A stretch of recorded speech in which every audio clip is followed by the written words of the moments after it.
Vous voulez savoir comment faire du ski erg pour être efficace dans vos WOD de CrossFit? Je vous fais un tutoriel complet tout de suite.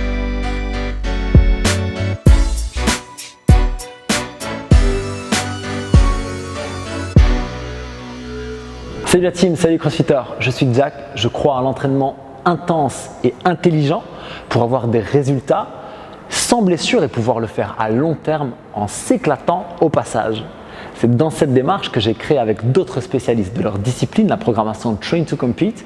Si vous voulez découvrir cette programmation qui est maintenant aussi déclinée pour les Masters, vous pouvez cliquer sur le lien qui est ici dans la fiche ou juste dans la description. C'est aussi avec cette même logique que j'ai envie aujourd'hui de vous faire un tutoriel sur le ski erg. J'aime beaucoup le ski erg parce que c'est un appareil avec lequel on peut mettre beaucoup d'intensité et qui n'a pas d'impact sur les articulations. Et il y a certains jours où ça peut être très intéressant d'intégrer ça dans votre entraînement. Malgré ça, je vois beaucoup de gens faire du ski erg en prenant des risques avec leur dos, par exemple.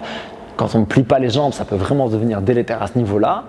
Ou alors avec peu d'efficacité parce qu'ils rament soit trop vite, soit pas comme il faut au niveau du mouvement.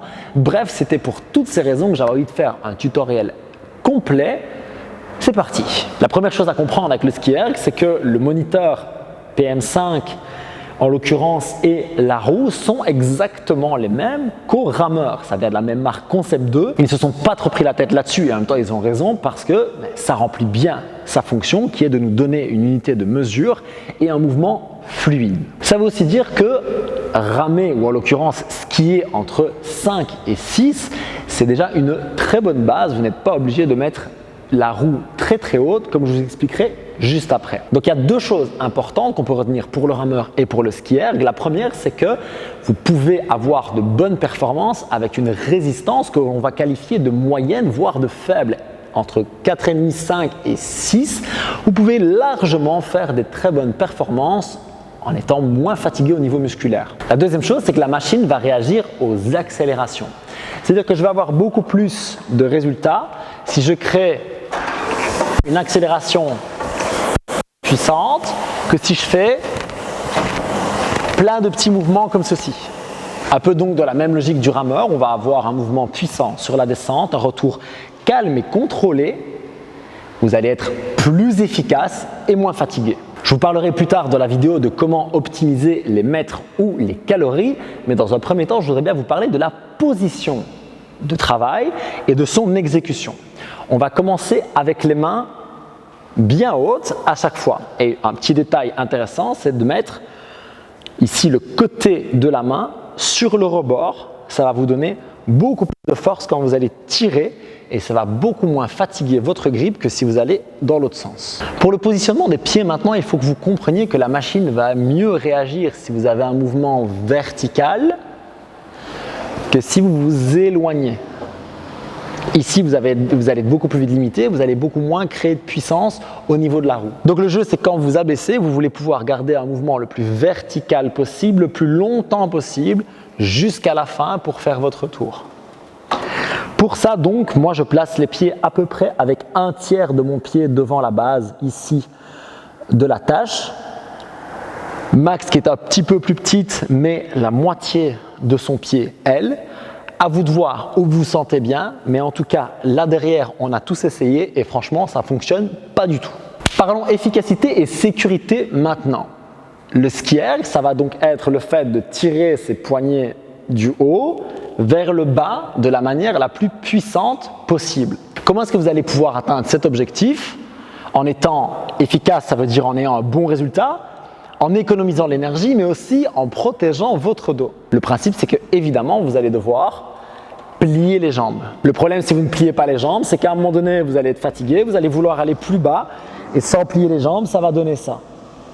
Vous allez complètement lâcher votre midline, votre core, la position de votre dos, alors qu'on veut garder ça bien droit. Donc imaginez un peu la descente par exemple d'un deadlift. Vous allez commencer à engager par un pivot, les fesses en arrière, les genoux fléchis et les abdominaux gainés. Chaque mouvement, ça va donc simplement donner 1, 2, ça c'est au niveau des jambes, repousser, étirer.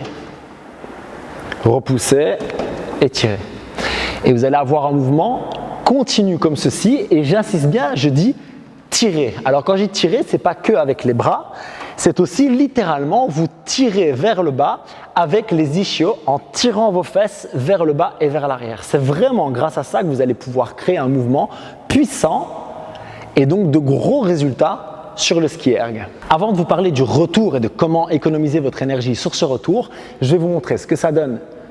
Le mouvement, j'ai une roue qui est ici sur 5 en calories. Je tire bien vers le bas, je finis mon mouvement et c'est parti.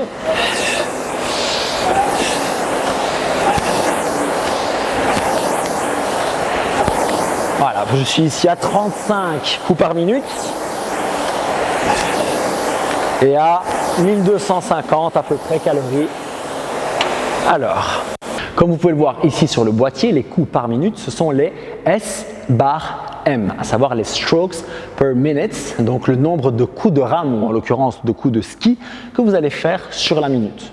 Pour maximiser votre efficience, à savoir votre efficacité, tout en économisant votre énergie, il vous faut avoir le meilleur temps aux 500 mètres ou la meilleure moyenne horaire en calories, tout en limitant ce nombre de coups par minute pour moins dépenser d'énergie pour le même résultat. Je reprends donc cet exemple, j'étais à 35-36 coups par minute avec 1250 calories horaires.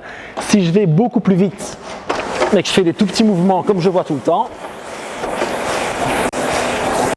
ici j'arrive à peine à 950 000 calories, mais je suis à plus de 70 coups par minute, mon cardio est monté beaucoup plus fort.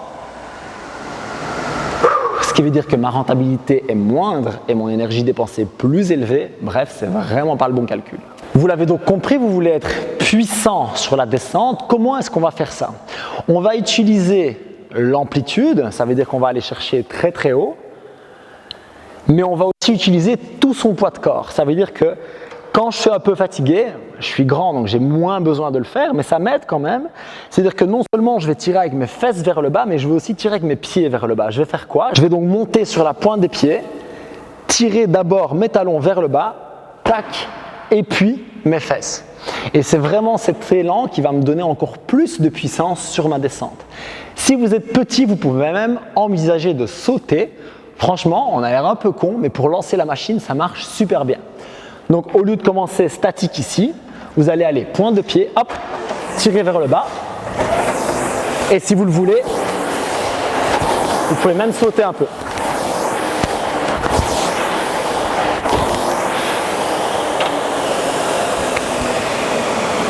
Ici, en 37 coups par minute, 38 coups par minute, je suis monté à plus de 1500 calories horaires, donc mon résultat est encore nettement meilleur que tout à l'heure parce que j'ai utilisé beaucoup plus de ma puissance vers le bas. Je vous donne juste après encore un autre type pour l'efficacité, mais parlons d'abord de la fin du mouvement en bas et du retour. Vous avez déjà pu voir des gens faire des très grands mouvements comme ça et revenir avec des cercles. Entre ça et le fait de finir ici et de remonter directement, il n'y a en fait aucune différence en termes de résultats sur la machine. Mais le plus important, c'est que vous trouviez une position, ou plutôt un retour de relâchement quand vous faites le ski erg. Ça veut dire que je vais être très puissant sur ma descente, mais que le retour, soit je reste dans l'axe, relax, soit je vais faire pareil à l'extérieur. En ce qui me concerne, j'aime pas faire ce mouvement parce que comme j'ai beaucoup d'amplitude avec mes bras, j'ai l'impression de perdre un temps incroyable et franchement, ça ne me fait pas économiser d'énergie.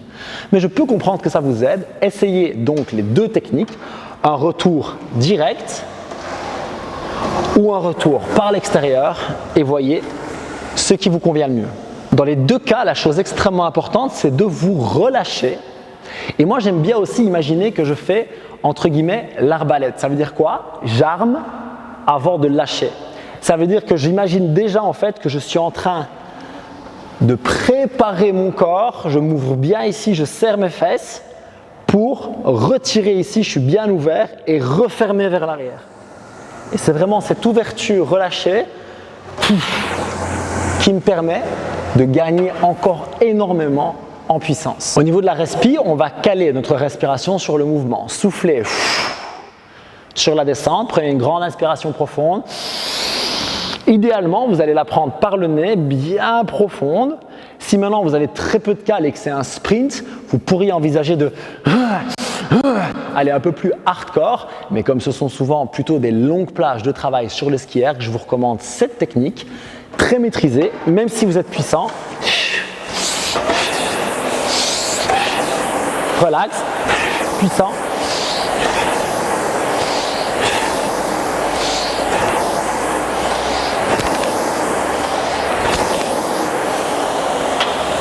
Et là, comme tout à l'heure, je suis à 35 coups par minute, c'est la moyenne qui me semble vraiment confortable, mais j'ai dépassé les 1350 calories horaires et ça, c'est vraiment une bonne moyenne à tenir dans un WOD. Vous avez pu le voir quand je ramais ici, c'est vraiment ces changements de vitesse, ces changements de rythme qui vont vous permettre de récupérer et de bien relancer la machine. Donc pensez vraiment à ça, même au niveau respiratoire. Moi, je me mets un rythme dans ma tête, ça va faire... Et j'ai vraiment une longue inspiration et une expiration plus courte, plus puissante. Et en fait, je trouve vraiment ce rythme, je me cale dessus, ça me calme et ça me permet d'être beaucoup plus efficace. Et quand je descends de la machine et que je dois faire autre chose, je suis beaucoup plus relax et beaucoup moins essoufflé. Et pour terminer, le tips entre les calories et les mètres, c'est extrêmement simple. C'est comme sur le rameur. Pensez que les calories sont exponentielles et les mètres linéaires. What the f... Des maths? What? Alors, vous inquiétez pas, ça veut simplement dire que si vous ramez pour des mètres, il y a plutôt intérêt à trouver un rythme régulier et calme parce que même en investissant beaucoup plus d'énergie, vous ne ferez pas une différence énorme. Alors que pour les calories, la différence que vous allez pouvoir créer va être beaucoup plus grande, ce qui veut dire que si vous poussez un peu plus, vous n'allez pas seulement gagner 1 ou 2 calories, mais probablement beaucoup plus et donc marquer une différence bien plus grande avec votre propre temps ou celui de vos adversaires. Donc bien entendu, ça ne vaut pas si vous n'avez que du rameur ou du ski erg à faire dans votre Metcon, mais si vous avez un autre exercice juste avant ou juste après, il va bien entendu falloir redescendre de cette machine avec une respiration plus ou moins acceptable pour enchaîner et donc soyez intelligent sur vos mètres ou vos calories. Je me suis dit que du coup on allait se faire un petit challenge. Je vous propose de faire 1 minute pour le max de calories. On va bourriner un peu mais on va essayer de voir comment on peut garder une bonne respiration, un mouvement de bonne qualité pour faire quand même beaucoup de calories sur la minute. Ça a l'air de rien mais ça va faire très mal.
Donc là, j'ai vraiment skié pour un effort max puisque j'avais rien après, donc j'ai tout lâché. J'ai ramé quasiment 2000 calories par heure, 31 cales. Alors, comme le dit Max, je n'ai pas laissé tourner le chrono, c'est-à-dire que j'ai mis 1 minute sur le rameur. Le ski, c'est le même écran. Jouez le jeu, essayez ça franchement et dites-moi en commentaire combien vous avez fait. Je suis certain qu'il y en a beaucoup d'entre vous qui peuvent me battre. Pour les filles, essayez déjà d'atteindre 20 cales, ce serait super. Et mettez-moi en commentaire combien vous avez fait sur ce challenge d'1 minute. J'espère que vous avez pu le voir. J'ai aussi cherché à garder un rythme très régulier et mon dos bien placé à tout moment. J'espère que j'ai réussi, je pense que oui. Mais dites-moi ce que vous en avez pensé et surtout faites attention vous aussi, malgré l'intensité, à avoir une bonne flexion des jambes, un bon gainage et un dos nickel. Et si vous voulez plus d'informations sur le ski erg de Concept 2, vous pouvez choisir d'aller consulter le lien qui est juste dans la description ou dans la fiche. C'est l'inverse, mais vous m'avez compris. Guys, dites-moi aussi en commentaire s'il y a d'autres tips que vous pouvez nous donner à la communauté et à moi-même. Ça nous intéresse toujours. Et puis si vous me donnez beaucoup d'autres infos, bien sûr, je vais tester. Et si je trouve ça cool, je ferai un autre tuto pour continuer à aider tout le monde à progresser. Si cette vidéo vous a intéressé et vous aide à progresser, mettez un petit like, ça nous fait toujours extrêmement plaisir à mon équipe et à moi-même. Et puis partagez-la aussi avec d'autres crossfitters pour les aider à progresser dans leur discipline. Je vous retrouve très bientôt pour la suite. Train hard, train smart. Guys, après ce grand moment YouTube, vous pouvez choisir de télécharger un mois de programmation Train to Compete gratuitement en cliquant sur le lien qui est juste ici. Vous pouvez aussi vous abonner à la chaîne pour recevoir toutes nos prochaines vidéos sérieuses et parfois moins sérieuses en cliquant sur la vignette qui est ici ou consulter cette vidéo ou cette playlist qui ont été spécialement choisies pour vous. Peace!